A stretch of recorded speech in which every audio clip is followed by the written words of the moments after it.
Son of God, say my mind, and you don't die, give as you receive, and your release is Satan. Today's teaching is the part 234 in the series Christ's Forgiveness, How to Manifest Immortality, Season 2. And the name of this teaching is Beyond the Body. Beyond the Body. There is nothing outside you. That is what you must ultimately learn, for it is the realization that the kingdom of heaven is restored to you. For God created only this, and He did not depart from it, nor leave it separate from Himself. The kingdom of heaven is the dwelling place of the Son of God, who left not His Father, and dwells not apart from Him. Heaven is not a place, nor a condition. It is merely an awareness of perfect oneness and the knowledge that there is nothing else, nothing outside this oneness, and nothing else within. What could give God? What could give but knowledge? What could God give but knowledge of Himself?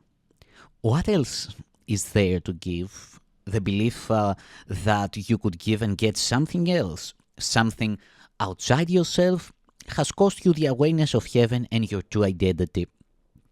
And you have done a stranger thing that you yet realize. You have displaced your guilt to your body from your mind. Yet a body cannot be guilty, for it can do nothing of itself. You who think you hate your body, deceive yourself. You hate your mind, for guilt has entered into it, and it would remain separate from your brothers, which it cannot do. Minds are joined, bodies are not. Only by assigning to the mind the properties of the body does separation seem to be possible, and it is mind that seems to be fragmented and private and alone. Its guilt, which keeps it separate, is projected to the body, which suffers and dies because it is attacked to hold the separation in the mind and let it not know its identity. Mind cannot attack, but it can make fantasies and direct the body to act them out. Yet it is never what the body does that seems to satisfy. Unless the mind believes the body is actually acting out its fantasies, it will attack the body by increasing the projection of its guilt upon it. In this, the mind is clearly delusional. It cannot attack, but it maintains it can and uses what it does to hate the body to prove it can. The mind cannot attack, but it can deceive itself, and this is all it does when it believes it has attacked the body.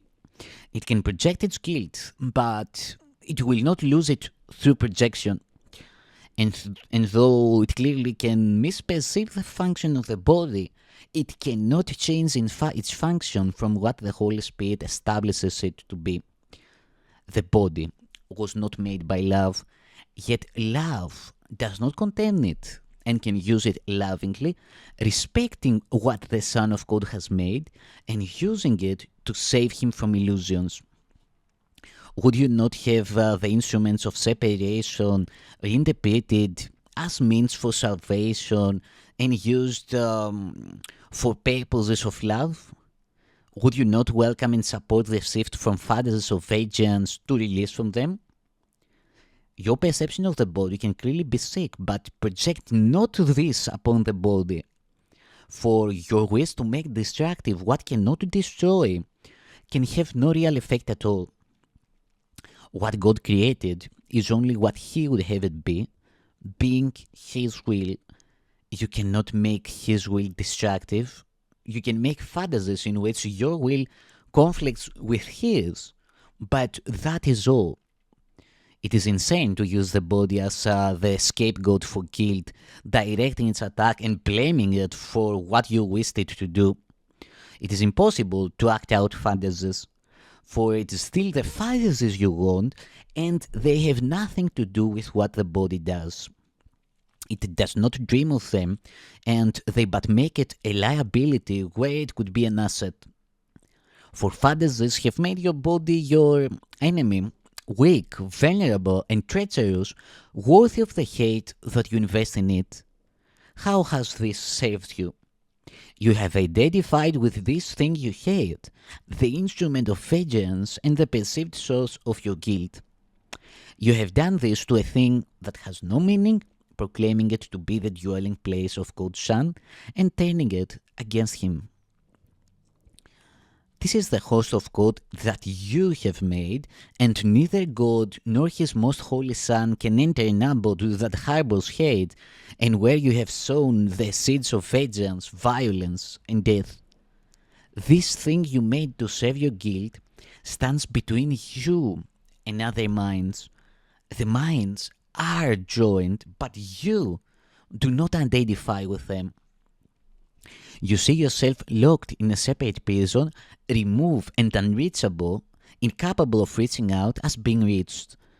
You hate this prison you have made and would destroy it, but you would not escape from it, leaving it unharmed without your guilt upon it.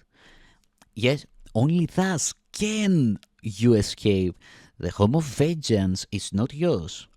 The place you set aside to house your hate is not a prison, but an illusion of yourself. The body is a limit imposed on the universal communication that is an eternal property of mind. But the communication is internal. Mind reaches to itself. It does not go out. Within itself, it has no limits and there is nothing outside it. It encompasses you entirely, you within it, and it within you. There is nothing else, anywhere or ever.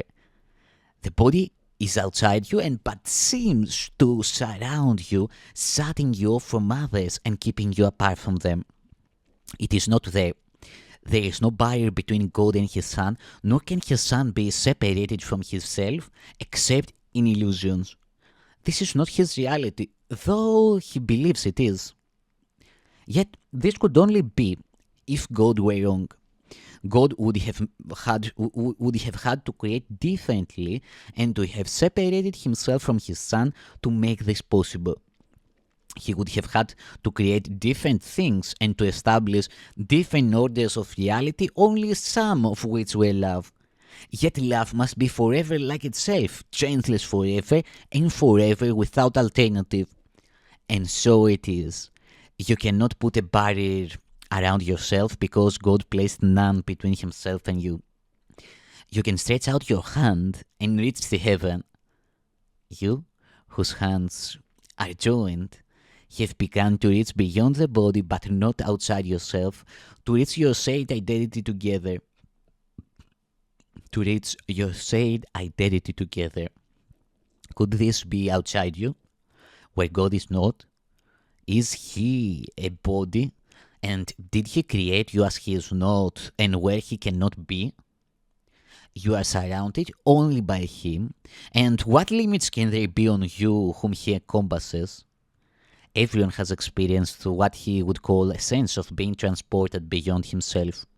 This feeling of liberation far exceeds the dream of freedom sometimes hoped for in special relationships. It is a sense of actual escape from limitations. If you will consider what this transportation really entails, you will realize that it is a sudden unawareness of the body and the joining of yourself and something else in which your mind enlarges to encompass it. It becomes part of you as you unite with it, and both become whole as neither is perceived as separate. What really happens is that you have given up the illusion of a limited awareness and lost your fear of union. The love that instantly replaces it extends to what has freed you and unites with it. And while this lasts, you are not uncertain of your identity and would not limit it. You have escaped from fear to peace, asking no questions of reality but merely accepting it. You have accepted this instead of the body, and you have let yourself be one with something beyond it simply by not letting your mind be limited by it.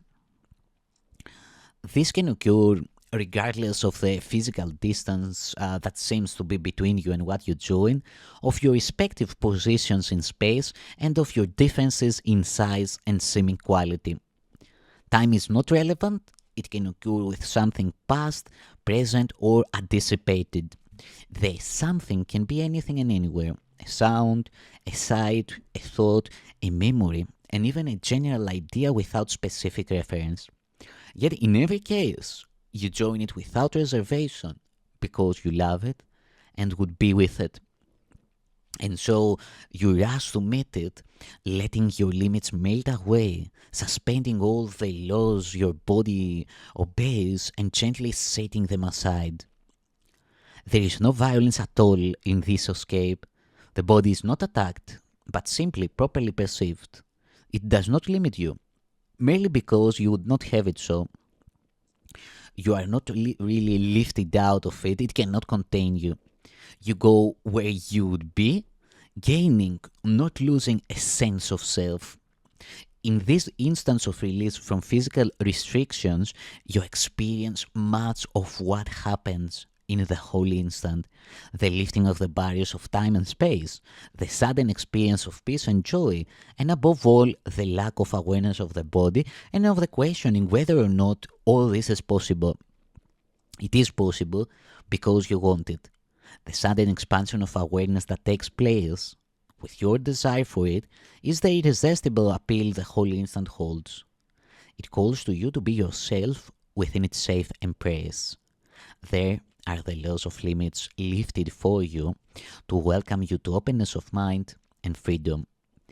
Come to this place of refuge where you can be yourself in peace, not through distraction, not through a breaking out, but merely by a quiet melting in.